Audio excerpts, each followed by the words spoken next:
Welcome to the community center playground, which is literally a playground. It's a park full of silent E activities, and it features a teacher, cubby, closet, container, storage area, whatever you would like to call it. Now, you can use your focus mode to check it out. Everything in here is on clone mode, so that way you don't have to worry about it getting deleted. And I highly recommend you add to the collection with your activities. Now, you can also use your focus mode a different direction. So let's go here. Now, here we go. We have word trays in 3 different colors. We have the syllable trays. You can see the lines there. A few worksheets that you can use, and a set of bingo cards. And of course, there are also symbols or pictures for your words. Let's put focus mode on over here. You do have to watch out for the water level. That kind of messes things up. But here you go. We have crane, gate, game, slice of pizza, globe, robe, frame, 5, cube, like Rubik's Cube, hose, lime, cane, cage, vine, cave, mice, twine, and swine, because I know those 2 might be a little confusing. And then my magic E star, and some words that also have, it's a really good just kind of starter set over here. At this wall, we have robe and rob and tub and tube and cute and cut, cub and cube and cap and cape. Those are just a few of them that I thought were good starters. Everything in here, again, is just to get you a starting point. You can then insert anything else you would like. Right now, I have this set up as a sentence scramble. To unlock this door, you want to unscramble the sentence. I also put the worksheet right over here on the other chalkboard, so that way I have it. What I do is go over here, grab the worksheet, put it up on the wall, turn myself around, and bring it in. Easy peasy, lemon squeezy. And you can resize it by minusing it or plussing it, however you would like to make it fit. Totally up to you. Now I'm going to delete that because that's for you for later. I've left the sticky note ones because those are the easiest ones that you can alter. Now we're down on my view. There we go. This one, I recommend writing the word answer somewhere else, all lowercase, on a white sticky note, and then adding it in, having the student do that, because if you type it, so let's go and open this up, and we're gonna take that out. It doesn't recognize it. You have to take it back out just a little bit, then it recognizes it. So let's put that back, and you can just make this a blank sticky note for the answer. I also write on there sometimes, and the answer can be found on the blackboard over in that room. So you could try that too. There's a variety of ways you can work on that. We have the picnic board games. There are 5 different games with their pawn pieces. The hiking trail with a hamster, a squirrel, a chickadee, and a hedgehog. Then let's slide on over here. We have the space game. Now the space game is a single player game, and what you're going to do is have them select who they would like to have represent each one of these numbers. Then when they roll the dice, that number player will get to go one space at a time. There is no number 1, so that's like losing a turn. Makes it a little more fun, a little more challenging, keeps them focused, because the surprise, it lets you know how well they're paying attention. The player, number 6, number 5, number 4, number 3, or number 2. Whoever gets to the last word is the winner. Now, our next game, we have the deep dive under the sea. You have your submarine and your 2 fish and a dolphin who are all headed to the treasure chest. They're following the coins all the way there. As you go through the game, the word gets a little bit harder. We start to go into some mixed sounds there. Then we have Pete, the bear, and he needs help getting to the honey. And there is a squirrel and a bear as your pawn playing pieces.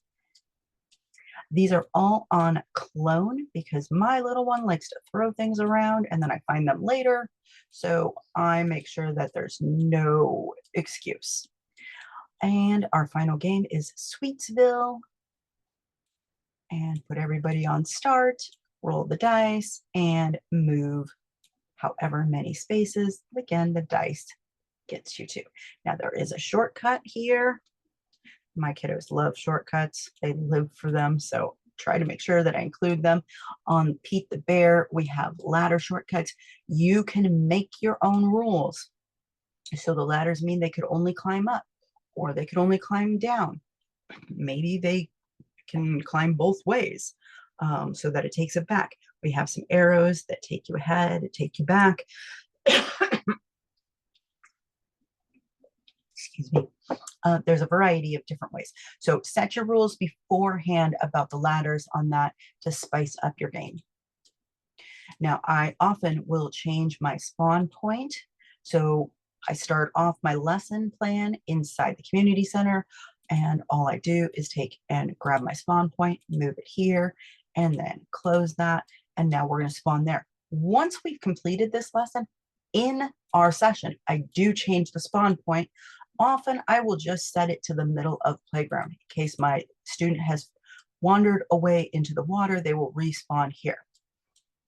Now, there are a variety of other places you can create lesson plans. You could create a lesson plan over in the pool, in the pond, on the hiking trails, in the nature center, the sandbox, the playground, or the beanbag toss. I do have, or the house, absolutely, or in the maze, which is a lot of fun. Depends on the age of your student that you're working with and how much fun they have with that kind of thing.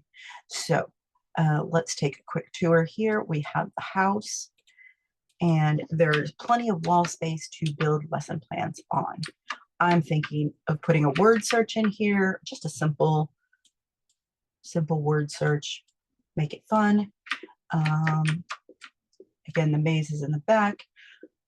Over here, again, it's already set up. Oh, see, my littles like to throw letters around. There we go. I put an abundance of words because if you put only 4, they like to just guess and test, and they know how to do it really quickly. So by putting a bunch of words, they don't really want to try that. They don't always like to work hard. So it makes them actually want to sound it out. Give that a try and see how that works for you. Again, I built this with sticky notes so that it's completely flexible and you don't need to go to Canva for it. Same thing over here with hopscotch. These you can open up and change the word to whatever words you're working on at the time. And you can move these around. If you only move one thing, you can click undo. But it doesn't always work really well with bricks. Now, the Foursquare, you can play a game with Foursquare and it be a spelling game. So these are the student instructions on how to play Foursquare. And on the other side are the more thorough teacher instructions. So this gives you examples as to how you could play it with words from your word list. There is also the word tray. Again, you have that in your teacher locker area or closet, whatever you would like to call it. So you could delete this and put it somewhere else. I have my Magic Bossy E. Bossy Magic E. Now, there is a recording. You can turn that on and off in this area. and you can change it, re-record it, or just delete it, whatever you would like to do. Now, once my student spells all 3 words, because I give them a picture for it, they can use their pen tool to write in the little tray pockets, or they can pull a letter. These are our refrigerator magnet letters here, and they will not need the E. We also tap out our sounds. So on the shoulder is the first sound, the elbow is the second sound, and the third sound is on the hand. So let's finish this one up. And then at the end, because we're doing magic bossy E, we also do our little finger magic wand. So we tap the shoulder, and then we tap the elbow, O, and then we tap the hand, and then we do our little swirl magic bossy E with our finger, and then we smooth it out by rubbing our hand from our shoulder past our elbow to our hand. So it says and then we do it super fast, and that brings the physical body into the reading activity you're doing here. Now, once your student completes these, they will put their pictures over here for each time they finish one, and the basketball treasure chest will open up, and you can play a round of basketball as a reward for completing the activity. The same thing happens over on the soccer field.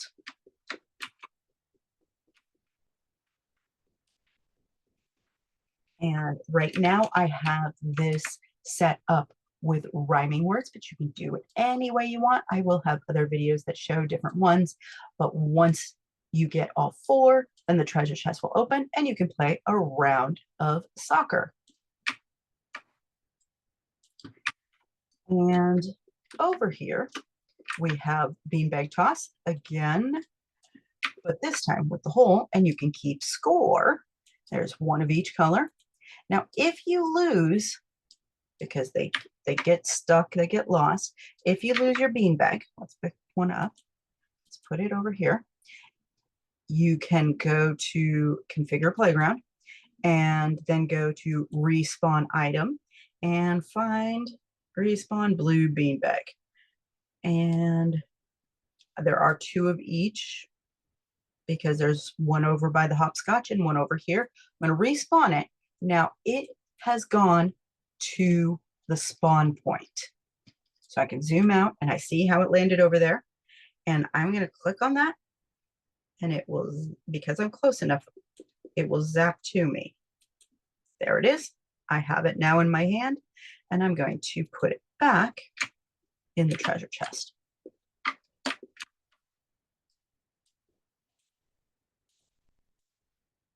Now, the green part is locked and the signs are locked up here, but these are unlocked so that way you can change the name and the score as you're playing. Now, let's head on over to the Nature Center. We have the toadstool trails, and one activity in here is to count how many toadstools you can find. The bird's nest does have movable eggs, so you could do some activities with that. It is set up high enough that students cannot reach it, even though they may be able to figure out how to climb on the wall. I have a student who's very good at that, but he's still not figured out how to get in the nest. Now, let's go over to the Nature Center. Toadstool Trails Nature Hub. And you can swap these activities here. What I would do is take this, if you want to, let's unlock one, and you want to change out the pictures to something else, maybe putting more sticky notes for your activity, I would stick this out here, go into my overhead view, find that picture, and take it to my little teacher locker underground. That way, you will have it for later.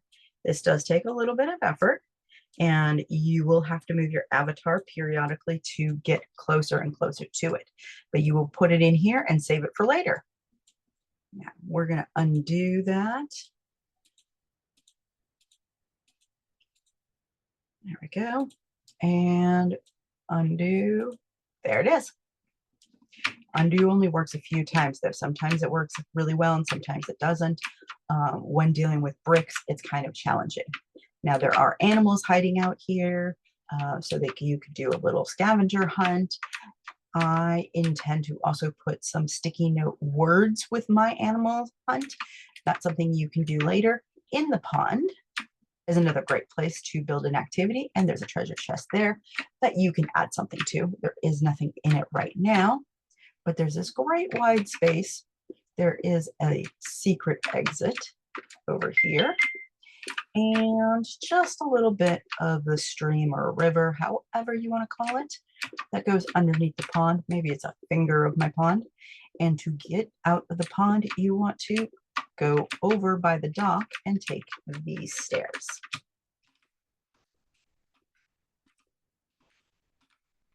There we go. And that is our grand tour of the community center. Oh, I did forget to show you the bingo boards.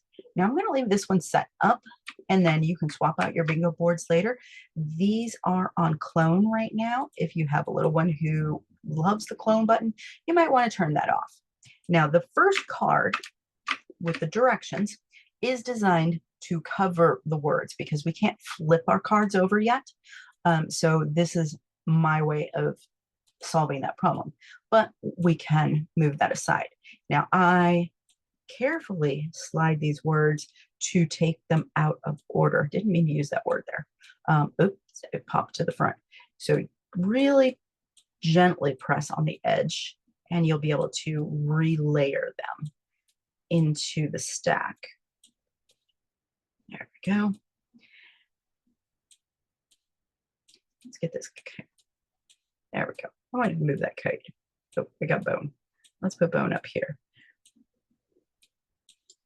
Now I'm going to take this and cover only the letters.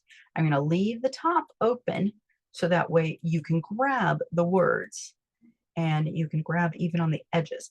I let the students, I just tell them to focus right here. I'm going to lock that one down and I typically grab the edges. You do have to be careful because sometimes when you pull words down, you see how that does that little magic thing there. It's kind of weird. It also depends on where you're standing. So sometimes you're going to need to help them figure it out. After a while, they get really good at it and they figure it out themselves. So give it time. Give them a little support with that. Slide that in there. There we go. If you look from the side, you will see how those are layered. Look at that. It's a stack that sticks out. Here's our little sign there that blocks that. That's that. There we go. If you have any questions, please go ahead and post a message below or message me. Let me know if you have any questions. But I think this playground gives you a lot of activities and a lot of things to do. I've been using it for 2 months now with a kiddo, and I've altered it as we've gone through it because he's shown me how some things were just not working really well. So this has been altered based on his tests on how he's been doing. The walls are tall enough that he can't jump over them. So you should, except for the nature center. I did design that because we don't really use this a lot in this corner. This is more of a brain break, so I'm not worried about keeping him contained. So, and check out the other videos because there are other videos with this activity. See you all later.